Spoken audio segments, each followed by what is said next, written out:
Privyet, Druzia. Hello, friends. It's me, Catherine Ivers Norton, the author of The Stain.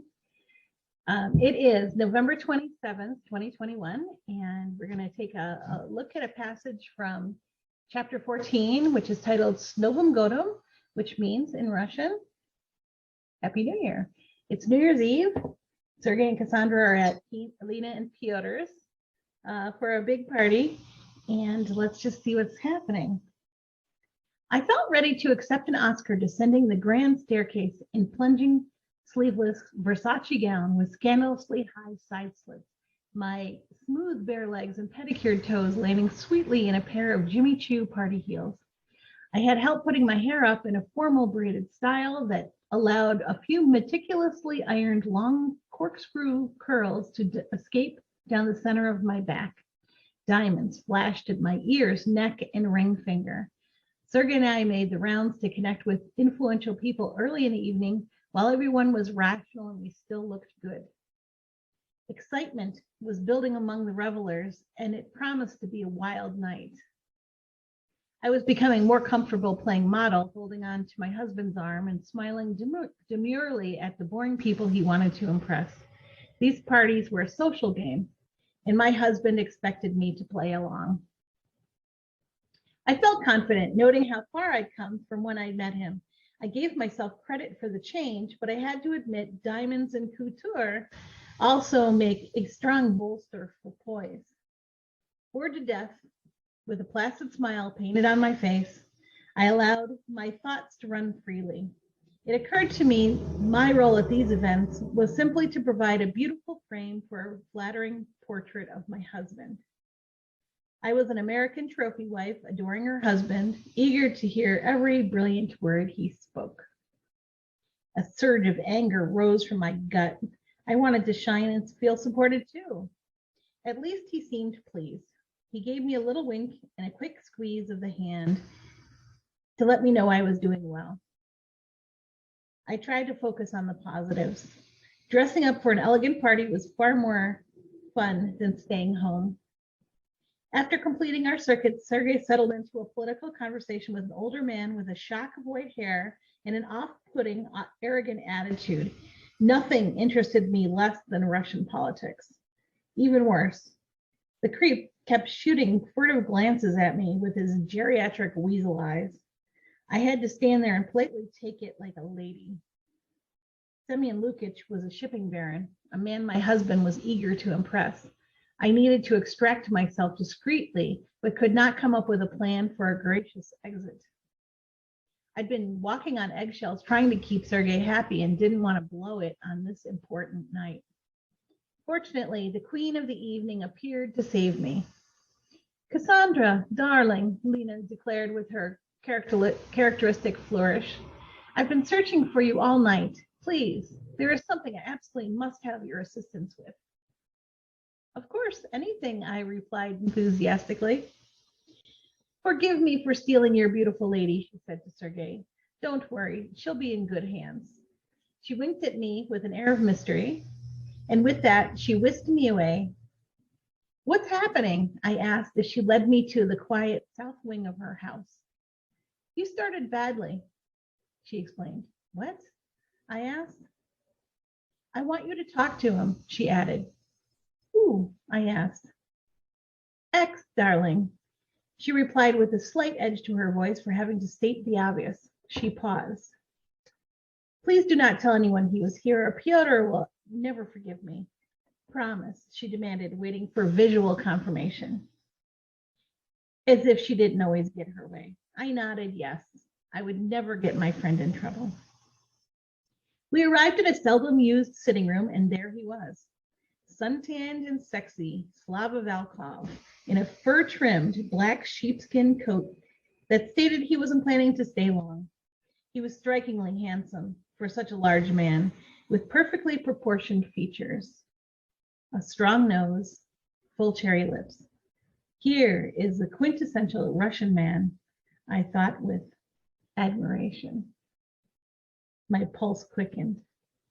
He rose to his impressive height when we entered the room. He inhaled deeply and made a show of admiring us women in our finery. I knew the view was good. I'd never felt more beautiful than I did that night. Здравствуйте, I said, using the formal greeting. Здравствуйте, Cassandra. You are radiant, he declared appreciatively, with an expressive hand gesture.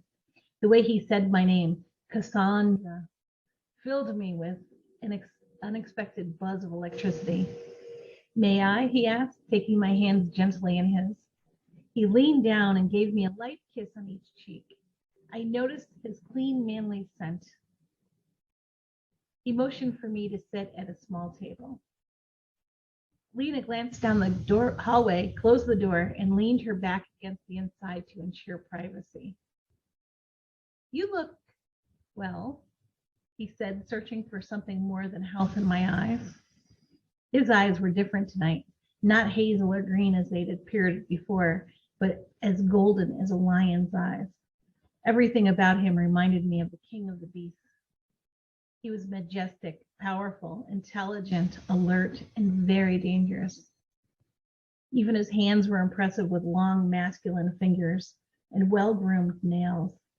The sight of his hands tugged a deep chord in my belly. Slava Valkov was an incredibly sexy man. I strained to hide my intense attraction. A satisfied turn at the corner of his mouth told me I had not succeeded. He was a man who did not miss much. I am sorry for September, he said sincerely, his voice deep and smoky. I want you to know me as a gentleman. He pulled a little box from his coat and pushed it across the table. I flashed a question mark to Lena. Her expression shouted, "Open it!" Inside was a delicate gold bracelet and with a single charm, a 5-pointed crown with a small diamond at the tip of each point. His strong hands moved swiftly to put it on before I could object. You are a princess, and I treated you poorly. I will not make that mistake again, he said with sincerity. I was astounded. Then I remembered my manners and said, Spasiba, Slava, this is lovely. He closed his eyes in a moment of silent gratitude. I don't know what pleased him more, accepting his gift or using his familiar name for the first time. My perspective suddenly shifted. Maybe I was wrong. What happened wasn't entirely Slava's fault. The attraction was mutual, and we were both drunk. Perhaps I encouraged him to follow me into the laundry room, as Sergei insisted. The memory now seemed more like a misunderstanding. Remembering the size of his erection and the press of it against me gave me a sudden woo feeling in the naughty zone. Then a vision of the ungodly stain on his pants flashed through my mind. Oh, that is humiliating. How could I have had so little self-control? The hot rise of shame burned my cheeks. My attention turned back to the elegant man in front of me. You can tell your husband that it was a gift from Lena, he suggested. This is between you and me. I nodded. He stood, so I did too. Happy New Year, my American friend, he said, bending down to kiss both of my cheeks again. Happy New Year to you too, I replied.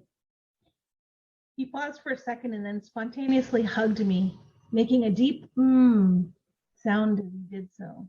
The vibration passed from his broad chest to my cheek, and I enjoyed the visceral feeling of creature contentment it gave me.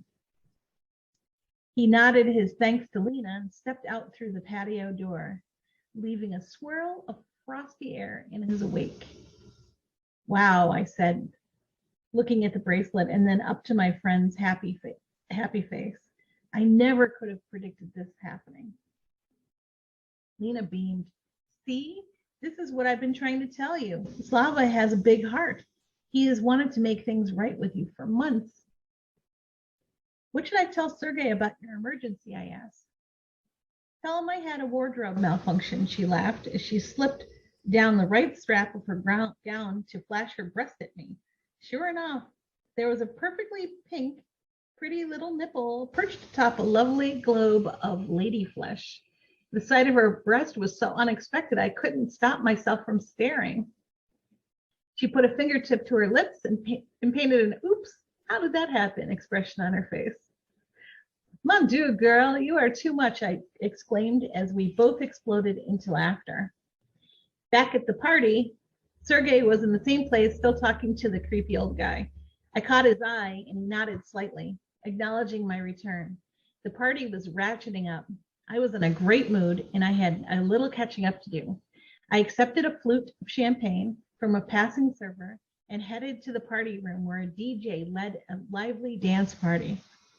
I spotted some of Lena's friends from the night before and eagerly joined them on the dance floor. After an hour or so, I noticed Sergei standing on the side watching us. I smiled and waved, encouraging him to join the fun. I should have known better.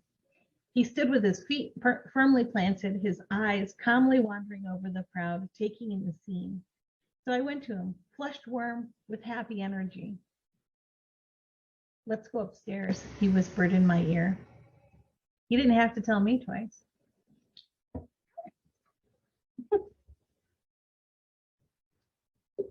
Snuggle go to him. Happy New Year. It'll be New Year's here in just over a month, so looking forward to that. All right, so this looks like it's starting off as a good night, right? Well, it doesn't end up that way. They have a huge fight. We're not quite sure why, but it's bad. And their relationship is even rockier after that. So we'll pick up with this after New Year's into the next chapter as things are continuing to unravel in the relationship. And other people are showing up to be supportive and, pick up the slack in her life. So I don't know. It's one of those things where you think, okay, when one door closes, another door opens. Isn't that how life works? When one thing doesn't work out, the next thing does, or something comes along. Somebody keeps telling me nature abhors a vacuum, right? It's a scientific principle or something like that. So when one thing ends, another thing begins, right? And there might be a transition, it might be a hard transition, but those things are there. And things start showing up before something even ends. So if you look closely, you can actually see that happening. It's amazing, right? Life is really astounding in the complexity. So anyway, I just wanted to wish you a happy new year when New Year comes for you. And I don't know, just remain hopeful, it always be hopeful because things can change on a dime. So that's it. I'll be back soon with something from the next chapter and we'll take it from there. Thanks for joining me. Bye.